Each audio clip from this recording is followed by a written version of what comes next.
Welcome to this Tutor to You topic video that focuses on urban greening in Birmingham. This is part of Paper 2, Unit A, Urban Issues and Challenges.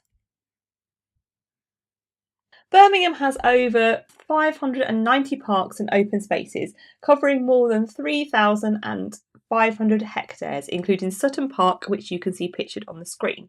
This is the largest urban nature reserve in Europe. However, the city's green space coverage varies significantly across neighbourhoods, with many deprived wards suffering from low tree cover and limited open space. Birmingham has numerous major green spaces across the city. Notable examples include Sutton Park, which is widely known as the best green space in the city, with extensive woodland, lowland heath and wetlands, and 7 lakes. It is a national nature reserve and a site of special scientific interest.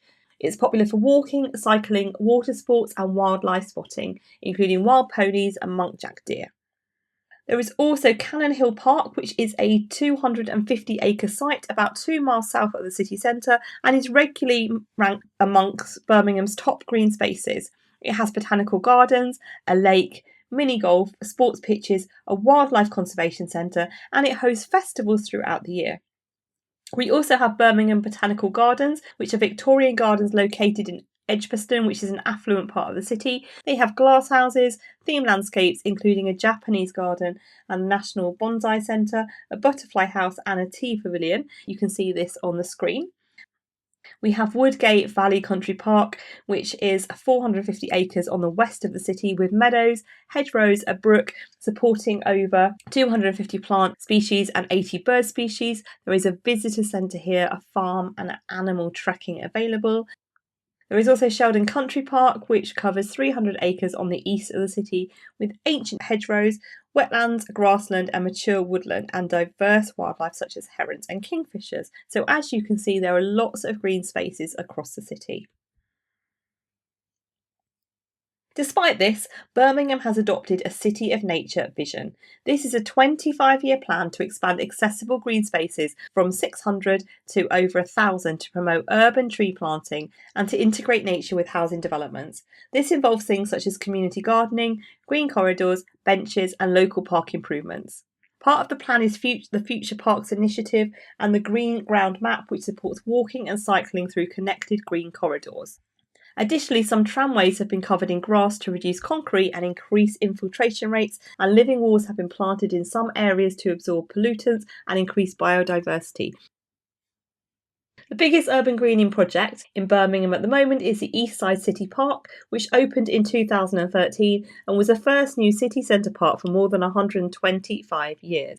It is 6.75 acres, which doubled the amount of green space in the centre and became a focal point for regeneration. It includes a canal water feature, fountains and 310 trees, and you can see that on the screen. Urban greening in Birmingham provides a wide range of environmental, social and economic benefits that are essential for building a more sustainable city.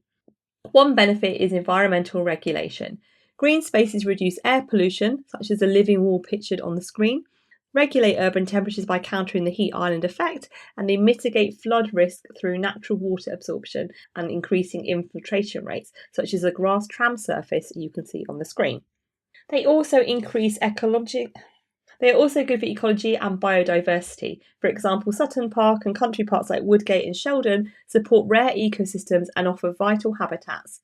And community-led projects enhance biodiversity by creating wildlife habitats and pollinator pathways across the city. Another benefit is health and well-being. Access to parks and green corridors improves mental health and encourages physical activity, and it fosters community interaction, particularly in densely populated or deprived areas where public space can be limited. There is also an economic benefit. Urban greening boosts local regeneration, it attracts investment, and it increases property values while reducing public health costs. There is also a community value. Parks such as Cannon Hill and the Botanical Gardens are heritage rich and central to community life and events. And finally, urban greening increases access to green spaces for all. While many spaces are large and diverse, unequal distribution means some wards still lack quality green space though, so this is still an area that needs improvement. That concludes this Tutor to You topic video focusing on urban greening in Birmingham. Thank you for watching.